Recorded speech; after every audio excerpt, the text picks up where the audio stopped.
Assalamualaikum warahmatullahi wabarakatuh. Kami daripada kumpulan tutorial C akan membentangkan tentang tajuk perkahwinan sekufu dari perspektif tuntutan agama dan kekeluargaan. Ahli kumpulan saya daripada saya sendiri, Nur Ain Adisha binti Muhammad Asri.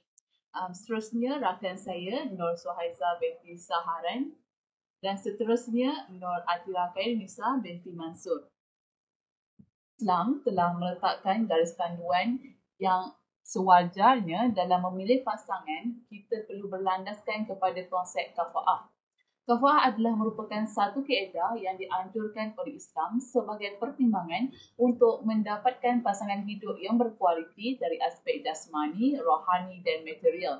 Pemilihan pasangan yang seimbang dari aspek agama dan sosial mampu menjaga permasalahan dalam membina rumah tangga yang sejahtera. Perbezaan yang begitu ketara antara pasangan boleh menjadi punca kepada konflik rumah tangga apabila perbezaan tersebut menyukarkan mereka mencari titik kesepakatan dan menyelesaikan sesuatu masalah. Assalamualaikum, nama saya Nur Suhaiza binti Syaharan, bernombor matrik 161998. Saya akan menyambungkan pembentangan tentang tajuk Perspektif Tuntutan Agama. Para ulama bersepakat tentang keperluan sekufu dari beberapa sudut agama seperti akhlak, ibadah, akidah dan juga ilmu agama. Suami isteri dianggap sekufu jika kedua-duanya mempunyai penghayatan agama yang seimbang. Contohnya, jika kedua-dua berakhlak mulia. Sebaliknya, seorang yang menjaga solat tidaklah wajar menikahi dengan seseorang yang suka meninggalkan solat. Sekufu juga dari sudut tuntutan agama diberi perhatian serius kerana ia bersabit dengan tujuan sebuah pernikahan, iaitu sama ada untuk mendapatkan kebahagiaan dan keharmonian dalam rumah tangga. Seperti seorang wanita atau lelaki yang beragama Islam, mestilah mencari pasangan yang beragama yang sama.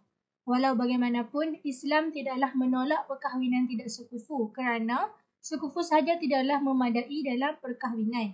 Ia memerlukan sifat-sifat yang lain di dalam membentuk keharmonian rumah tangga. Hal ini kerana perkahwinan memerlukan sebuah pasangan suami isteri yang saling melengkapi kekurangan di antara satu sama lain. Imam Syafi'i juga pernah menyatakan bahawa perkahwinan yang tidak sekufu tidaklah haram. Malah ia bergantung kepada keredoan calon perempuan dan juga walinya. Jika kedua-duanya reda, maka perkahwinan itu adalah sah. Sekian, terima kasih.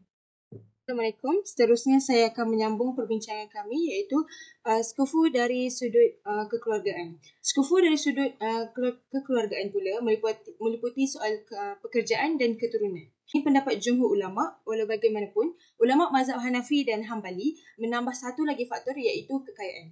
Ulama mazhab Syafi'i pula memasukkan soal kecacatan yang boleh menyebabkan fasa seperti gila sebagai salah satu faktor sekufu.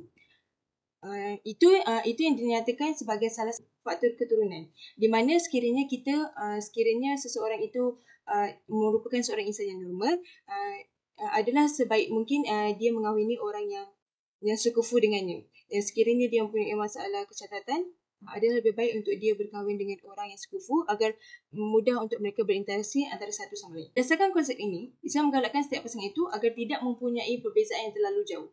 Seseorang yang bekerja sebagai pengangkut sampah misalnya adalah tidak sekufu dengan seorang doktor. Begitu juga seorang yang daripada kerabat istana pula tidak sekufu dengan peminta sedekah. Demikian juga seorang yang terancam akal misalnya tidak sekufu untuk berkahwin dengan orang yang normal. Kita memahami bahawa Islam mengamalkan prinsip persamaan antara manusia iaitu tidak ada seorang pun yang boleh dianggap mulia mengatasi orang lain atas dasar pekerjaan, keturunan dan sebagainya.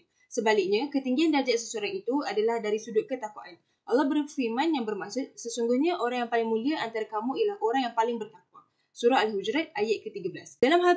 Dalam hal pemilihan pasangan, soal takwa diambil kira sebagai asas penentuan ciri-ciri sekufu dan sudut agama.